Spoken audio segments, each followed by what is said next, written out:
لەگەڵ کاوە محمود سیاسەتمەدار و سکرتێری پێشووی حزبی شووعی کوردستان میوانی کوردستان 24 سپاس بۆ ئامادەبوونت بەڕێز کاوە. ئامانجی عێراق لە کەمکردنەوەی پشکی هەرێمی کوردستان و پشتنەبەستن بە ئەنجامی سەرژمێری دانیشتوان چییە؟ من پێ وایە ئەم سیاسەتە بەشێکە لە سیاسەتی نەتەوەی باڵادەست بە بەردەوامی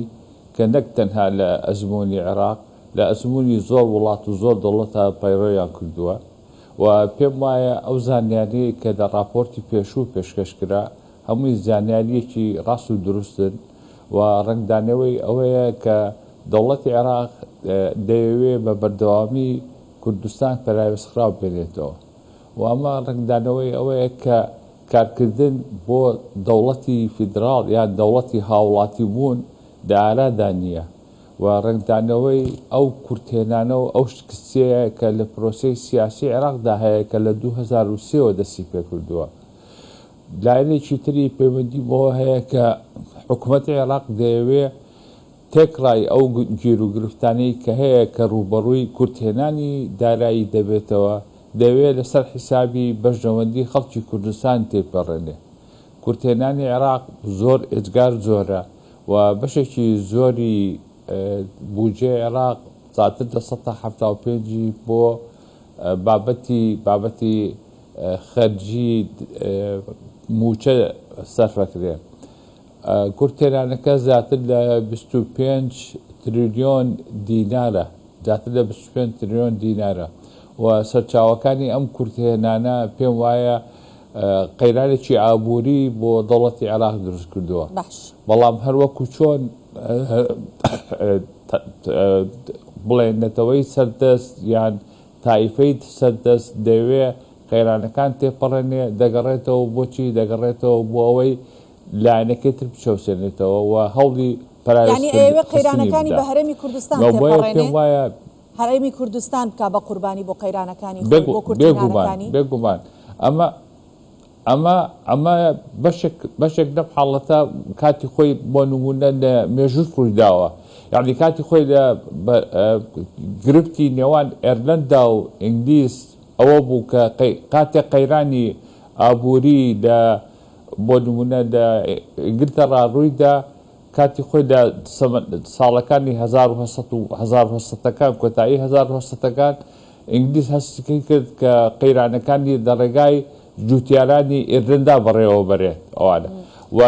دەوڵەمەندبوونی ئینگلتەرا لەسەر حیسابی قەیران و لاوازی جوتیارانی ئێرلەندا بوو. ئەگەر ئەمە نیەتی عێراقا کە بیەوێ قەیرانەکانی خۆی بەسەر هەرێمی کوردستان ئاسڵاحکاتەوە لە ڕێی ئێمە قەیرانەکانی خۆی ئیسڵاحکاتەوە و خۆی پێبگەێنێت ئەبێ عەرابێکی هەبێ ئەبێ پاساوێکی هەبێ ئەو بیانووی کە هەیەی بەغدا بەرامبەر بە هەرێمی کوردستان ئەتوانین بڵێن کیە یا چییە؟ حکوومەتە لایەنی سیاسیە یاخود دەستێکی دەرەکیە؟ بە کام هۆکار ئەوێ ئەو بیانۆ دروستکە؟ من پێم وایە هیچ پاساوێکی نییە. پاساوی سەرەکی لەوانەیە لایەنێکی دەرەکی هانی بدا بەڵام بنەمای سەرەکیەکە بریتیە لەو عەقڵیەتەی کە حکوڕانەکان هەیەە کوێ دەوڵەتی نەتەوەی سەردەستە و دەوڵەتی هاوڵاتی بوون نییە دەوڵەتی مشارەکەکردن شەریکی نییە و ئەو بابەتانەی کە دەوڵەتی عێراقی لەسەر بیناکرا وەکو ئەوەی هەماهەنگی و قەزیەی شەراکەت و قەزیەی هاوسەنگی من پێم وایە لە ماوەی ئەم چەند ساڵەدا لە دوای بڕیادانی دەستور تا ئێستا کە 21 ساڵە هەر هەموو جێبەجێ نەبووە و لەبەرەوە ئەساسەکەی ئەوەیە کە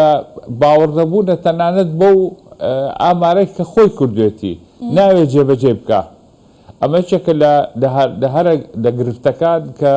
ڕوبەڕووی دەوڵەتی عێراق دەبێتەوە و پێشی وایە دەیەوێت لە قەیرانەکانی لەسەر حیسابی گەلی کوردستان تێپەڕێنێ. باشە دکتۆر ئەم ڕەفتارانە لەگەڵ دەستور و بنەمەکانی فیدراڵی دێت یان بڵین بە شێوەیەکی دی هۆکار چییە کە حکوومەتی عێراق سەرجەم کێشە کارگێڕیەکان یاساییەکان بە سیاسی ئەکات و بۆ ئەبێت بەرگێکی یاسایی بک بە بەری کێشەکان؟ هەموو دەسەڵاتدارێک بۆ ئەوەی نەخشەکانی خۆی تێپەڕێنێ دەگەڕێتەوە بۆ دەستور و بۆ یاسا یان دەگەڕێتەوە بۆ بۆچوونی ئەو بۆ محەبەتی دەستور و بۆ بابەتی یاسا لەبەرەوە تەنانەت ئەو لێکدانانەوەی کە ئیکا بۆ دەستور لە ڕوانگەی بەرژەوەندی خۆیەتی ئەمە لەلایەک لە لایەکی ترەوە حتا تەنانەت لایەنی کوردستانی کە شتێکی باشە ئەم بابەتە بکە بە بابەتی بڵێ گفتو لە کاتی گفتوگۆکردن و دامەزراندنی حکوومەت بابەتەکە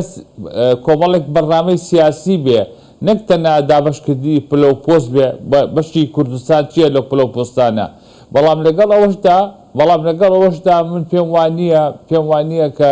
حکوومەتی عێراق ئەوە جێبەجێ بکە تەنانەت ئەگەر بڕیاری دادگای ئیتیحادی هەبێ ئەمە جگە لەوەی پێشتریش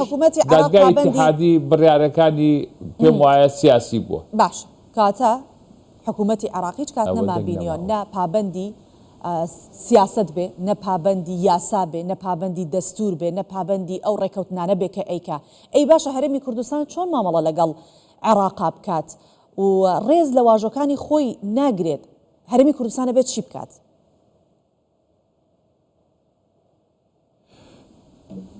من پێ وایە هەرێمی کوردستان لە حاڵەتێکایە ئەو حاڵەتەی کە تایەتی ڕژێم و دەسەڵاتداری لە بەغدا هەوڵی داوە هەبوو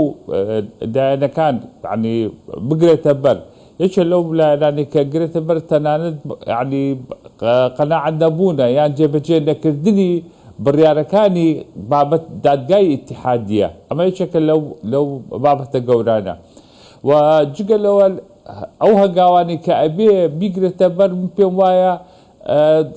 لە کاتی گفتوگۆ دانوستان بۆ دامەزراندنی حکوومەت یەکبوونی لایەنی کوردستان نییە و یەکبوونی داواکاریەکانە بەڵام لەگەڵ ئەوەشدا پێم وایە ئەگەر بەڵێنش بدا